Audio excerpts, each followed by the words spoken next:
Meadowlands tonight. It's all part of his new world tour. He's coming to the Big Apple next week, and as the pop veteran told Robin Carter in an exclusive interview, playing New York still makes him nervous.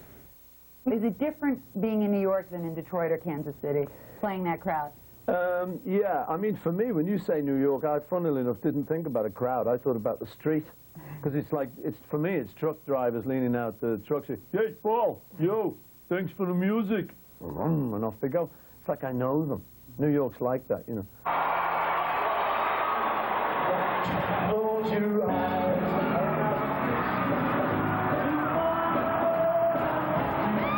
And it was a sellout crowd of McCartney fans at Giant Stadium, and they were treated to a long and winding road of hits. More than half of the 30 tunes in McCartney's New World Tour are Beatle numbers. Some never performed live before because they were written after the Beatles stopped touring.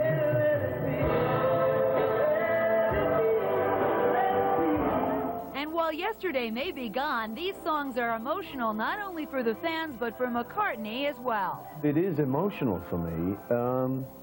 It's just particular moments, because mainly it's like you're in a stage play. You've got a whole lot of lines to remember, right? All the words of the song. So you're up here somewhere going, oh, you're looking at the screen in your head. But occasionally it'll just creep through. You'll see a couple in the audience necking like I saw the other night.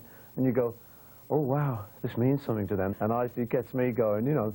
And I don't mind, though. I'm more comfortable with emotion now than I used to be when I was kind of 20 years old. Someone looks at you and they say, here's a guy who has everything. He has a fortune. He's done it all. And here you are. No, you don't have everything? Haven't done anything? Well, I mean, you know. One would assume that your life has exceeded your expectations. I've done a bunch, yes. Why put yourself through yet another grueling tour? Do you still have something that you have to prove to yourself? If you'd have said to me, you might be still rocking and rolling when you're 50, I would have said, no way, man. 25 is too old, I thought then. The 25 was like just ancient for rock and roll. But it just seems to still keep on going. The fans still come. I still enjoy making music. I still enjoy rocking a lot, you know, as much as I ever did. So it's like, why give it up? And not only is he not giving it up, but next week Paul McCartney will stage his first live, full-length televised concert right here on Fox. You haven't done a live 2-hour concert. Does that scare you at all? Sure. You want the truth? Yeah. Yeah, sure it scares me, yeah. The nearest thing I've come to that is things like the Ed Sullivan Show, where suddenly I had to sort of sing Yesterday to an awful lot of people. And it's 75 million, I think it was. 75 odd. And yeah, it is pretty nerve-wracking, but you know, you do it because it's a kind of challenge. I'm mad, that's why I want to do it. Robin Carter, Fox News. And that was good. We liked that. We liked the music. We liked that. We want more. The dirt, the more juice. Paul. Yes, And backstage. Tonight, take us there. Paul answers his critics. John, Paul McCartney has said it was easier being a Beatle than an ex-Beatle, and perhaps with good reason. He hasn't had a top 10 hit since the early 1980s. On top of all that, in the past few years, Paul McCartney has become the favorite target of rock critics who claim he's a prisoner of his past, relying on Beatles tunes to draw the crowds. And some would have you believe that he hasn't written anything relevant since his partnership with John Lennon.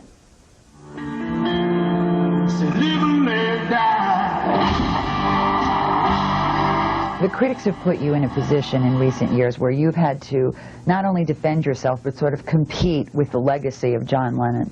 Certainly you must read some of this stuff. How do you deal with it? I kind of ignore them. I don't really think they're important. Sorry, guys and gals. I really don't. I like me. I really think I'm okay. I think I've written some real good songs. I think John Lennon liked me, no matter what people say, because John was not an idiot, and he wouldn't have stuck me for 10 years writing as a writing partner. He would have looked elsewhere, but he never did. And I wouldn't mind going.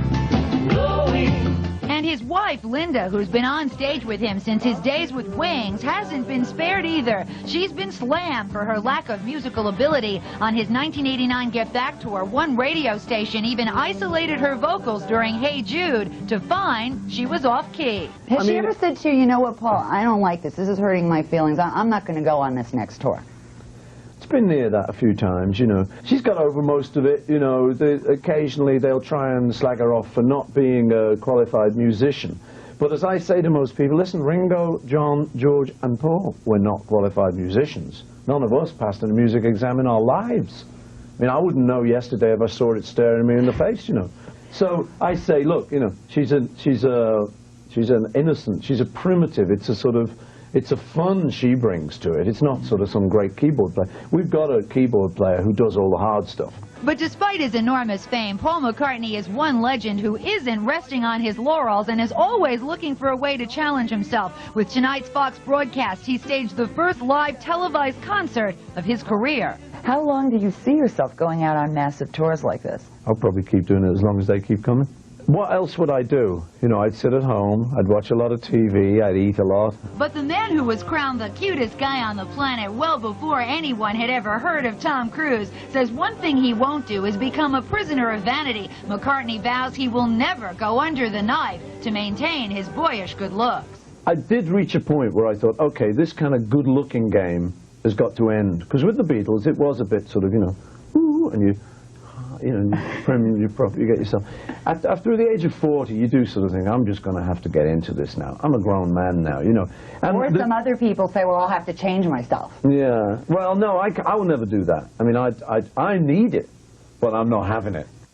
And Paul, who will turn 51, believe it or not, later this month, seemingly at peace with his past, his present, and his future. And I might add, probably the nicest celebrity I have ever met. Classy guy. Yes, he is. And still very, very young. Yes. Absolutely. Very young.